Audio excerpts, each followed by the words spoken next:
Good afternoon and welcome to this edition of KTN Newsdesk. My name is Edith Kimani.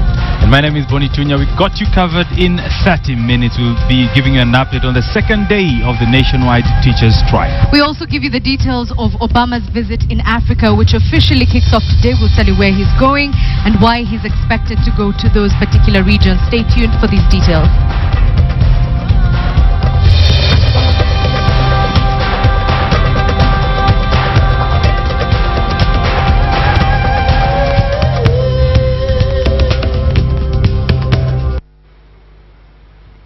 Welcome to the program. Teachers have been ordered to go back to work. This is according to Cabinet Secretary of Education, Jacob Kaimenyi.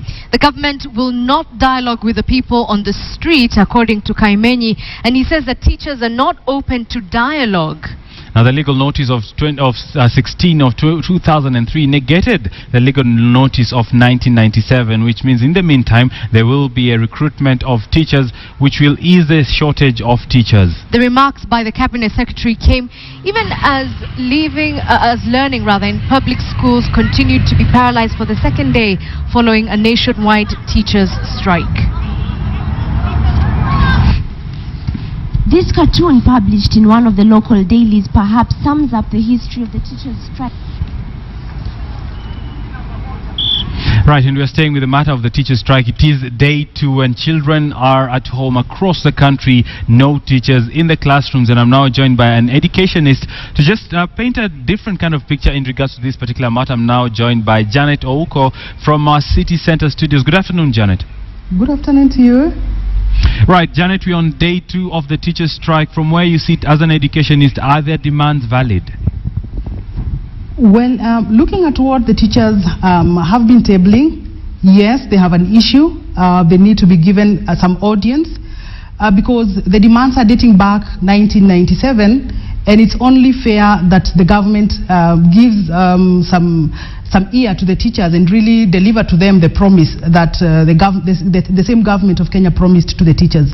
But while we are still on it, it appears that the dialogue is also not forthcoming from either way, and I think it will be very much important, even if from the teachers and from the government, everybody would just soften the stance, because the children of Kenya at this moment are really suffering. Now, Janet, we've seen a lot of mediation coming from different teams, from the workers' body, trade unions, trying to come together to bridge the teachers and the government. But why is it so hard this time around to have that kind of dialogue that we've seen in the recent past? I think the unions also are really not helping matters so much. And as well, the statements from government have been worrying. When you have the Labour Secretary dismissing the teachers, and you also have the Cabinet Secretary Education also appearing to really have a very hard position there. And I think this may not help matters, because yes, the teachers of this country have been aggrieved. Yes, they've been lied to by the government, as they are saying from time to time. And therefore, the issue of even the unions being in a position to trust the government really is not there. So we are looking at a situation where the teachers have come from a situation where they've suffered. The promises have not been delivered on, and therefore really it's actually the situation that the government need now to calm down and listen to the teachers. And as well, the teachers also need to just take in mind the situation and the position we are in at the moment. This is a new government anyway, and also just soften the position, and the two sides really need to speak to one another and welcome the moves by KOTU and other stakeholders to try and solve the situation. Right, Janet, let me be the devil's advocate a little bit and shift gears. You are aware of a UN report that castigated teachers, saying the services they were offering to students was not commensurate to the kind of demands they're asking. There are reports that some teachers were missing classes with no proper or valid reasons. What do you have to say about that? Yes, the question of accountability on the side of teachers has been aching for quite a while, with so many stakeholders feeling really that the issue of accountability is not as articulated, especially by the unions, as the unions articulate other issues of pay demands. And especially looking at that report, you're talking about a percentage of 47% of teachers at any one time in public schools, either not in school or in school and not teaching. And therefore, the situation, it weakens the argument of unions that we need more teachers, if especially we have not been able to utilize the teachers we have well. And I think, yes, there is an issue there. And the education sector is aware that the accountability and monitoring framework has been very weak and has contributed more so to all these woes that we are seeing in the sector. Finally, Janet, before I let you go, teachers have been heard saying they cannot eat dialogue. What would you propose as the way forward in resolving this matter? Unfortunately, dialogue is the only way because as we speak, we have a constitution and the government has a responsibility to safeguard the right to education of any child. And therefore, let the union understand that it is the responsibility of the government to ensure that education is taking place before we start seeing parents and children taking the same government to court for not delivering the right to education. And therefore, the union should understand that the government will do anything to have education moving on. Right, many thanks. Janet Ouko, who is an educationist, trying to just paint a clearer picture in regards to the matter of the teachers' strike that is today on day 2. Many thanks, Janet, for joining us on the news desk. But according to Cabinet Secretary Jacob Kaimenyi, the government will not dialogue with the people on the street. Kaimenyi says that the teachers are not open to dialogue. Now, the legal notice 16 of 2003 negated the legal notice of 1997, of which the teachers are using as a basis for your demand. Now, in the meantime, there are reports that there will be a recruitment of teachers to ease the shortage of the teachers currently on strike by Cabinet Secretary, and this came even as learning in public primary schools continued to be paralyzed for the second day following a nationwide teachers' strike.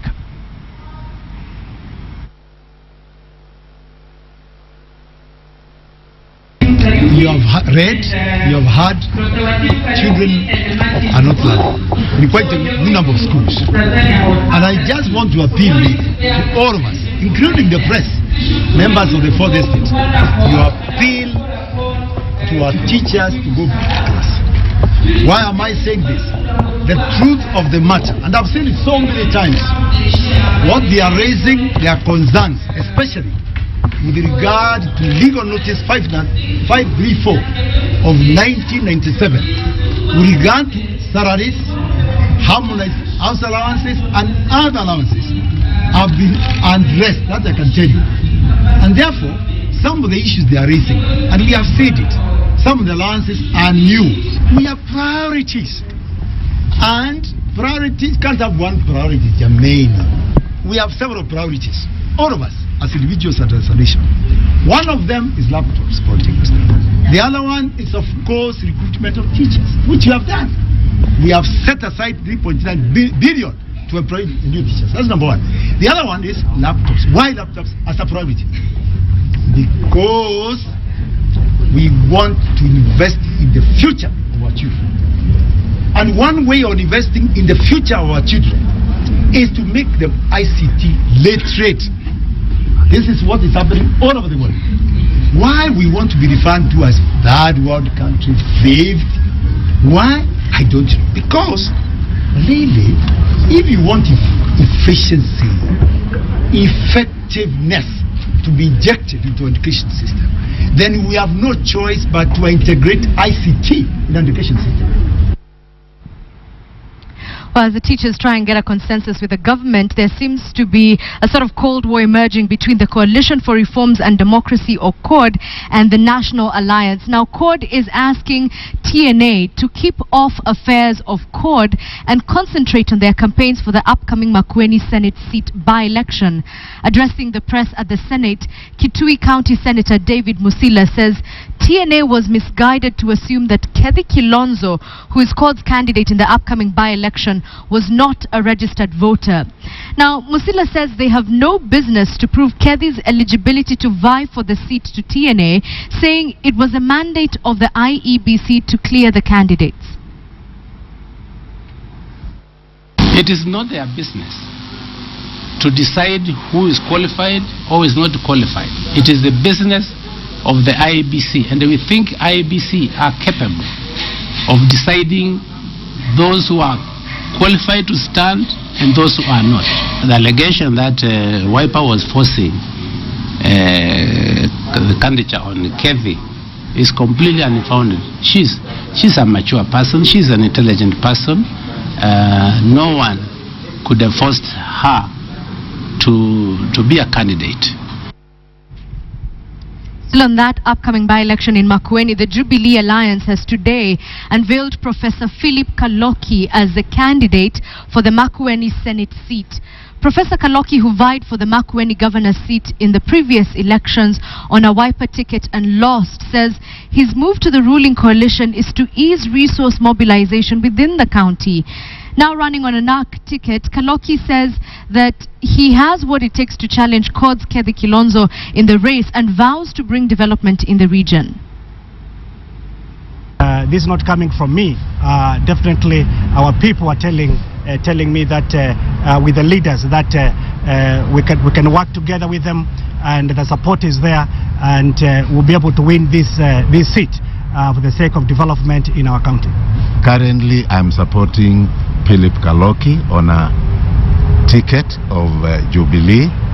He knows Makueni very well, the area. We need somebody who really knows the area, because it is one of the counties which is really marginalized. It needs somebody who can come to the Senate and fight, for the 85%.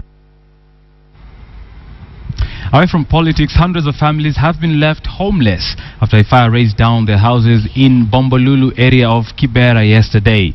The fire is said to have started at around 2 p.m. in the afternoon after an alleged electric fault at a nearby house which triggered the fire. Residents in the area tried their best to put out the fire and salvage their property in vain as the fire brigade took long to respond. The residents claim the fire service never responds to their distress calls, and they are now appealing to the government to intervene to avert future loss of property.